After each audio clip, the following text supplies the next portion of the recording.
Upbeat, slightly mysterious music starts and then fades to a low, ambient hum. Have you ever heard the saying, "Pride comes before a fall"? Well, there's no story that illustrates this better than the tale of the RMS Titanic. Picture this. It's April 1912. The world is buzzing with excitement about a ship. Not just any ship, but the ship, the Titanic. It was, without a doubt, the largest and most luxurious passenger ship the world had ever seen. A true marvel of modern engineering. Imagine stepping aboard. You'd be surrounded by opulence you could barely dream of. Grand staircases, lavish dining halls, swimming pools, even a Turkish bath. It was a floating palace, a symbol of human achievement and technological prowess. The builders, the crew, the passengers, everyone was convinced of one thing. This ship was special. They didn't just call it safe, they called it unsinkable. It was a claim repeated so often that it became an accepted fact.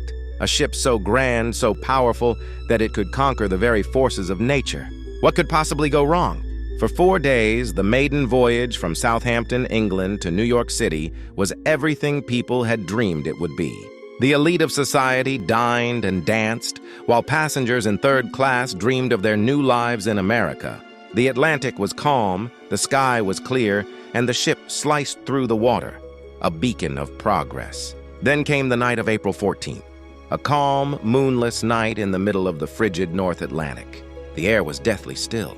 Lookouts scanned the horizon, but in the dark, a silent, monstrous threat was lurking. Just before midnight, a warning came. "Iceberg, right ahead!" The engines were thrown into reverse. The helm turned hard over, but it was too late. The ship was too big, moving too fast. There wasn't a massive, dramatic crash like you might see in the movies. Instead, many passengers just felt a slight shudder, a strange, grinding noise that ran along the side of the hull. Some barely noticed it and went back to sleep. But below the waterline, the damage was catastrophic.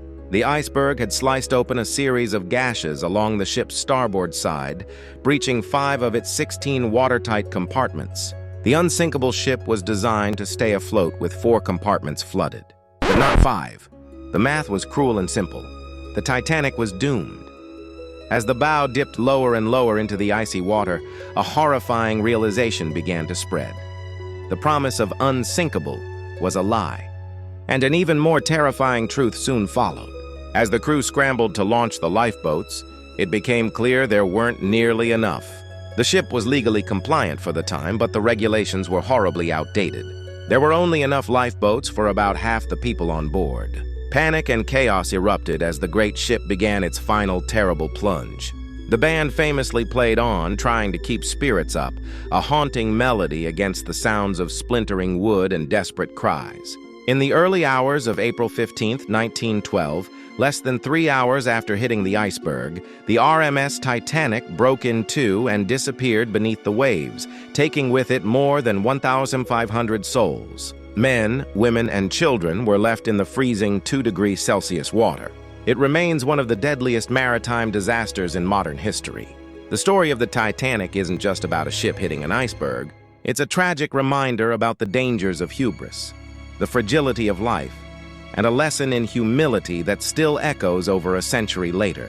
If you found this piece of history as fascinating as I do, make sure you hit that like button and subscribe for more incredible stories from the past.